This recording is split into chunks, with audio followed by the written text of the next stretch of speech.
Bangunan lantai 3 bercat orange yang terletak di Jalan Veteran Kota Tegal, Jawa Tengah itu Senin pagi tepat 15 Januari 2024 lalu mendadak jadi pusat perhatian pemilik kendaraan yang melintas. Dari ketinggian balkon tampak beberapa orang berusaha tengah mengevakuasi korban.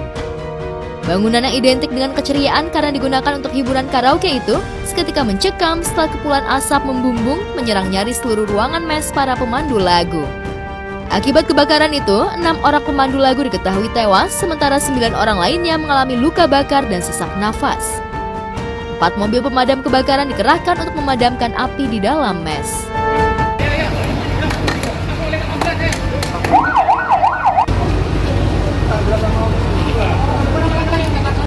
Bakarannya kan sini kan? Bakarannya sini kan?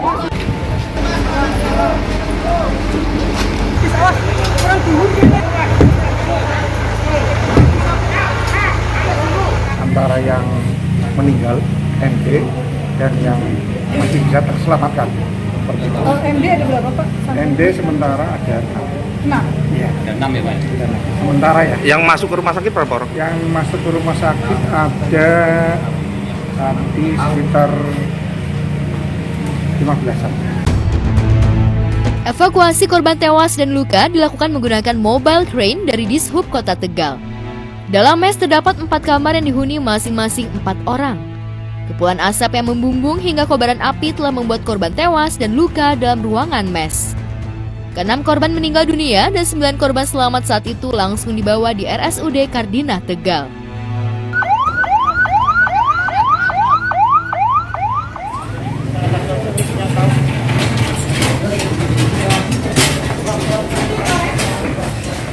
Di atas itu di lantai 3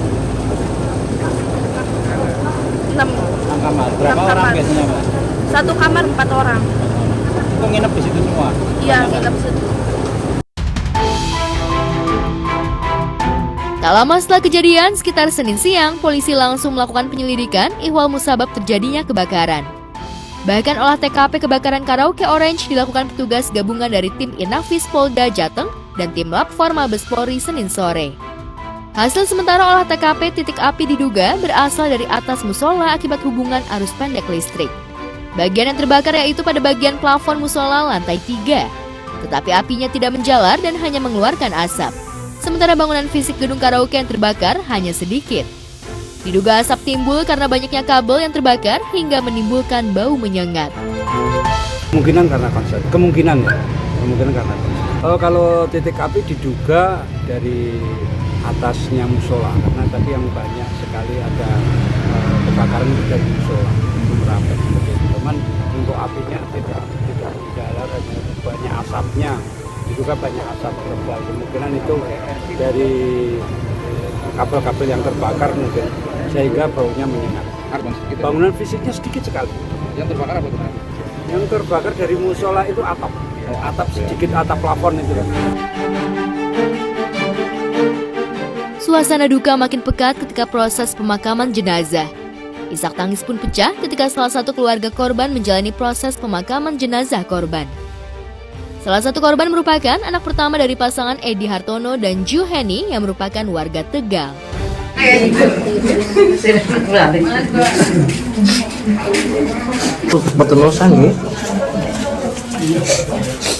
Langsung dimakamkan tadi jam 7.30-an karena memang warga juga dari sore sudah menunggu sampai tadi malam, baru jam 1 datang, terus pagi ini langsung dimakamkan.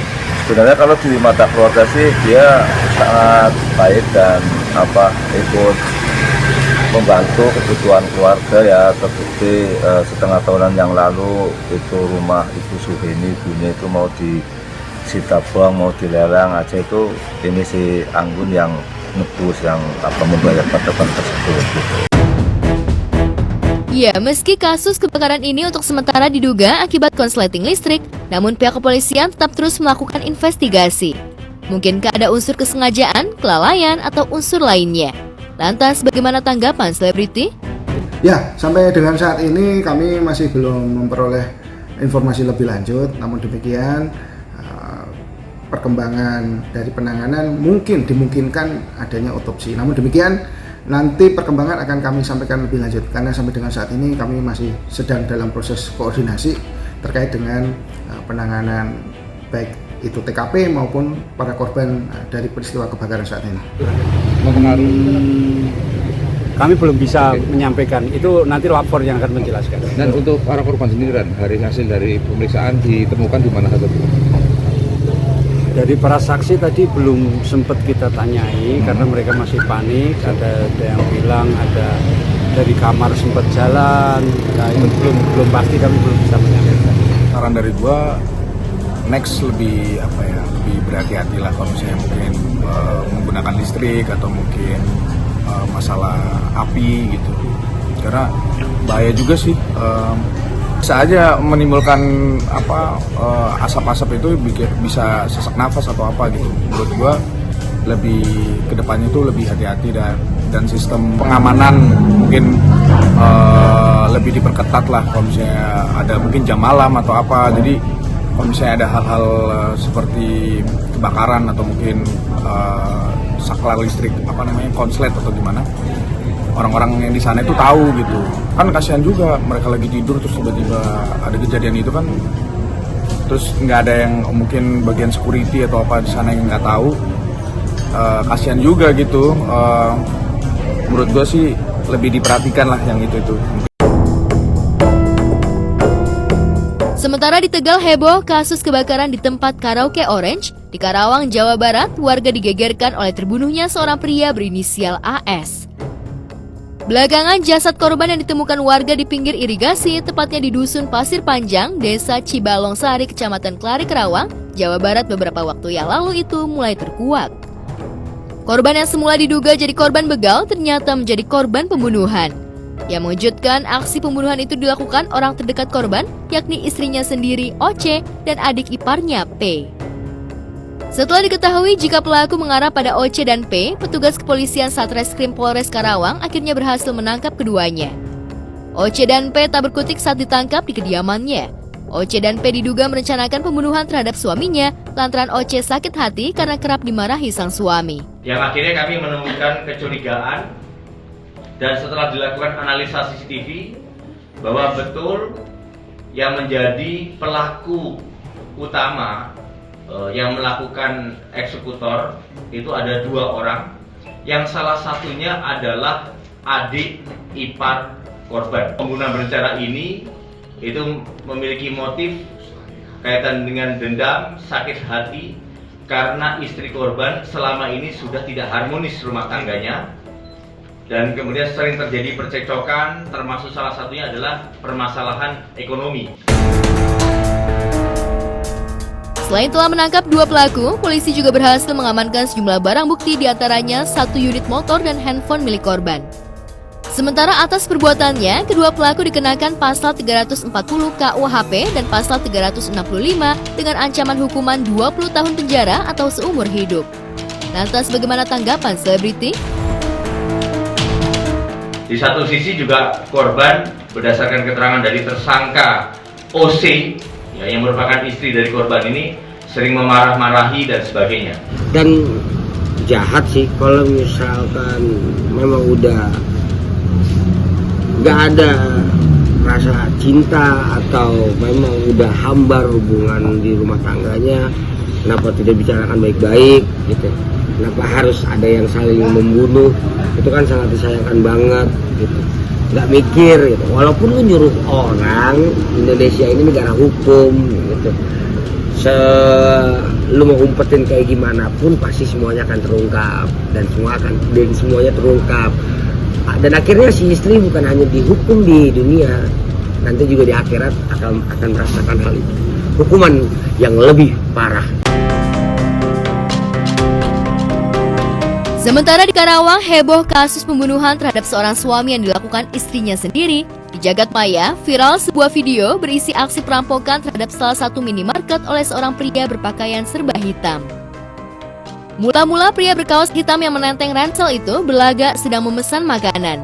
Tapi tiba-tiba ia mengeluarkan senjata tajam. Sang kasir yang kaget langsung refleks melompat dari meja kasir sambil berteriak rampok. Ya, kasus perampokan yang terekam CCTV itu rupanya terjadi di Kampung Kebon Jambu, Sirnagali, Kecamatan Cilaku, Cianjur, Jawa Barat pada Senin pukul 10.53 waktu Indonesia Barat.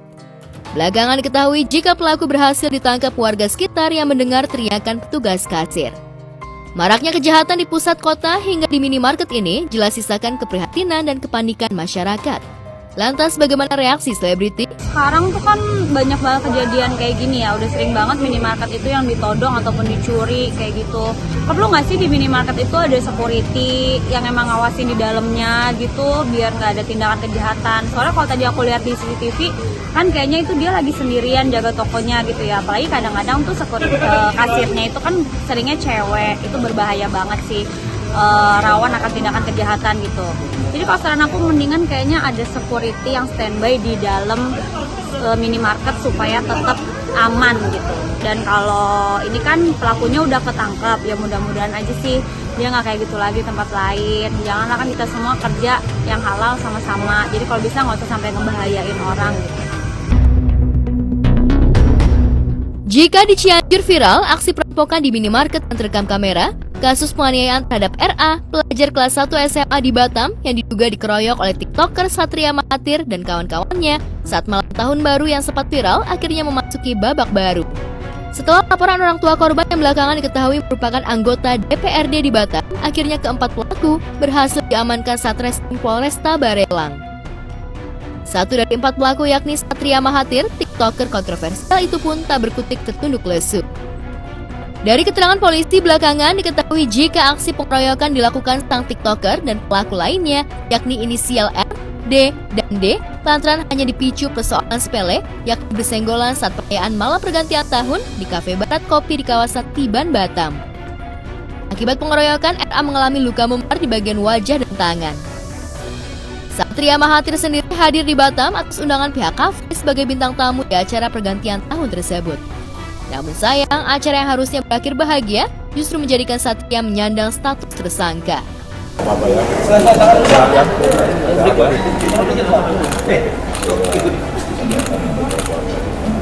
Mana yang sering berapa?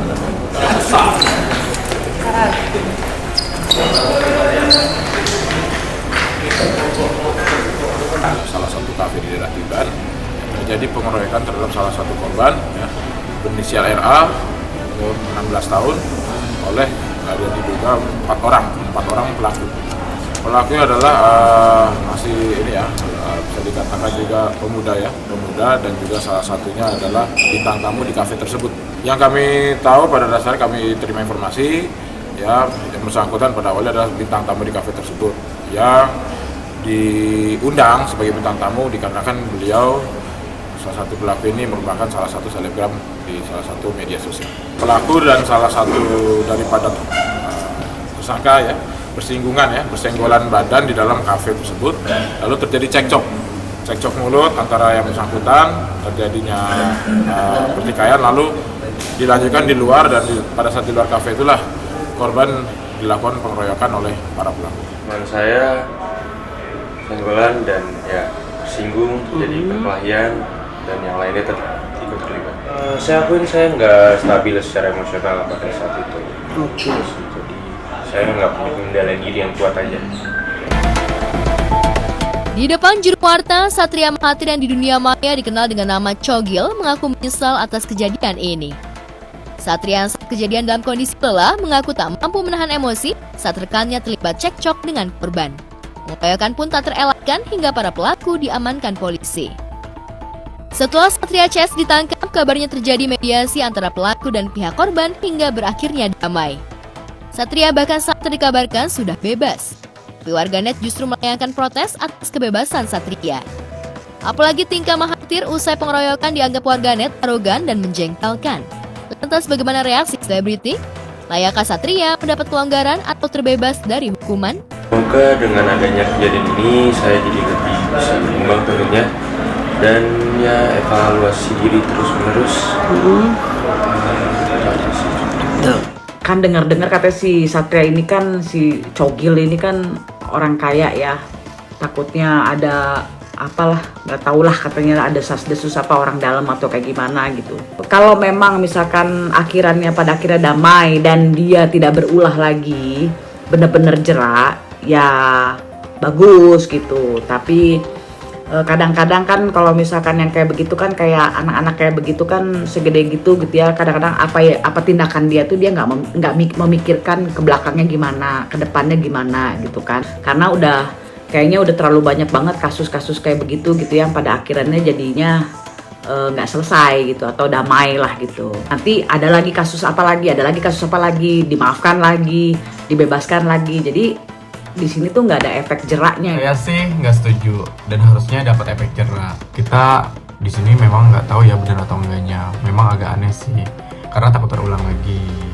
Ya kalau kedua pihak setuju, kalau emang harus damai ya tinggal damai. Takutnya dia malah ngelakuin hal yang sama lagi.